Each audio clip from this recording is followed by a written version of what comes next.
Before I begin performing this task, let me put a disclaimer out there. First of all, I am not an electrician.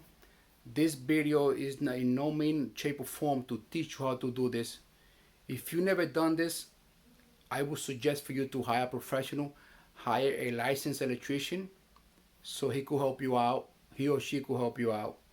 If you don't know nothing about this, I would suggest don't mess with it. Hire someone to do it. I'm gonna try myself. Like I said, I am not an electrician, never done this before, so I was gonna give it a try. So wish me luck. Omarete Vilato, the basement production. Okay guys, as you could see, I came down to my basement. I went to the breaker box. I located a switch that I need to turn off. And before I started doing any repairment or anything upstairs, I turned the switch off completely. Turn it off before I start making any repairments, before start making any changes. So I would suggest for you to do the same thing. Okay, that's the first thing you need to do. Turn off the switch. Okay guys, after turning off the breaker downstairs, I came up to my room. I located the switch. I opened up the switch box. I tested it with my multimeter. Those are the neutral cables, the white cable. They're always going to go together.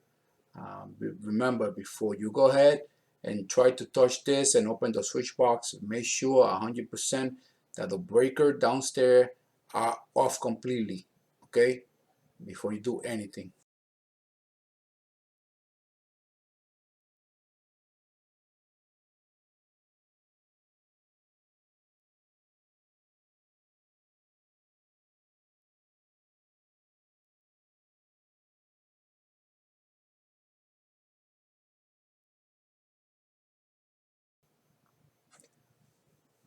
As you can see, I'm still touching the neutral cable. Now I'm holding and showing, displaying the red cable. That particular cable manage the outlet that is to the other end of the wall. So you see, I'm pointing to this green screw. This box is supposed to be grounded, but for some reason it was not. So I'm gonna do it myself. I'm gonna ground the box. So every time you have a metal box, you have to be grounded. If it would be plastic, doesn't matter, but it's metal, it have to be grounded. If you see the two black cables, those are the hot cables, okay? To be very careful, just make sure that you have the power off, the breaker off. If the breaker is not off, don't do anything, don't touch it, don't open the switch box. It's very dangerous. You have to be very careful. If you're not comfortable doing this again and again and again, I would suggest for you to hire an electrician. That's my best advice I could give you. Hire somebody, an expert that know about this, okay? You can see the white cable, the red cable, and the black cable. Those are the cable that are attached to this particular switch, and in which I'm replacing to install my ceiling fan. At the end of this video, you're going to see the step that I took, and also you're going to see the end result. Here I'm showing you the list of the basic electrical tools that I use. Okay, here are the tools that I use. You was able to see the list that I posted. Now I'm showing you the tools. I use a steel fish tape to pull up the cable from the switch box to the ceiling fan. This is the type of cable that I use. I use the Romex 14.3. I'm going to try to explain to you what is a Romex 14.3 cable is. Normally it's 4 wire inside the cable, 14 gauge, 3 cables. But it's in reality 4 cables, only using 3, which is the black, white, and red. The metal one inside the cable is for ground the metal box. Here I use the cable stripper. As you can see, I try to find the cheapest one. You can buy whatever you want. I got my multimeter to test for current. I got the wiring nuts for the cable. I got my drill bits to drill the hole to the ceiling. Also, very important, you have your electrical tape. I replaced the switch completely. I bought a brand new one. and I purchased a ceiling brace and bar kit. Sorry. Very straightforward. I'm gonna be honest with you guys, not as simple as it look, but it could be done. I did it. This go between the ceiling joists. Very cumbersome, but it could be done. Also, I have a measurement tape. Very important. You have to have one on hand. Very important. I got my other bit to make the opening on the ceiling, my pliers, and my screwdriver.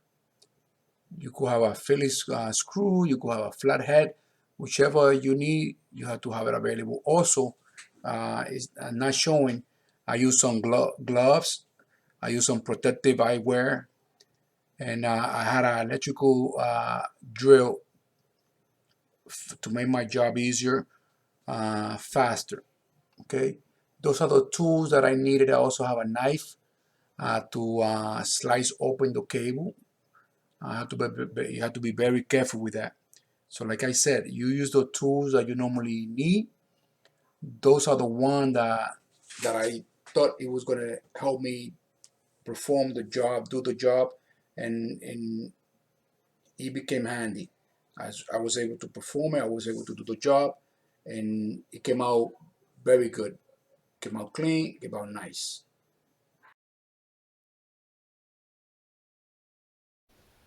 As you could see, I only needed to make one hole, but unfortunately I made two. So uh, it will work. It will work. Stay tuned for more. Okay, guys, see the arrow pointed to the metal stop on the ceiling joist. That's the base that you have to install to attach the ceiling fan to it. My suggestion to you is before you connect anything, before you run any wires, make sure you cut the opening to a proper length. Otherwise, you're gonna be struggling the way I was struggling. You know, the box and everything else, another YouTube videos. It shows that it's very simple, very straightforward, which indeed is not the end of the world, but it could be a lot. It could be a lot of issue there if you don't measure properly the way I did. If you don't cut the length of the hole big enough. So I would suggest for you to before you start putting everything together, make sure the opening is to adequate site for you to install your ceiling fan, because it could be very cumbersome. It could be a headache. It took me a long time. I didn't want to edit the video. I want to show you guys what happened to me in real life, what I went through. As you could see, the box doesn't even fit in the hole in the opening, and I had to start cutting again, and it was very very frustrated at the moment for me. So as you see, I'm cutting and cutting and cutting. As you could see, that's my new switch assembled, connected, and guys, I'll be honest with you, it came out great. It came out super good. If you believe you could do something, go right ahead and do it. Don't be afraid to fail. If you fail, get up and do it again. That's what I did. It took me 6, 7 hours to run the cables, the electricity, the outlet, the switch. Well, finally, I got it going with my son. We got it together. We put it together and it's running. Thank you for watching. Omarete Vilato, the Basement Production. Subscribe to my channel. Leave your comment down below. Once again, thank you.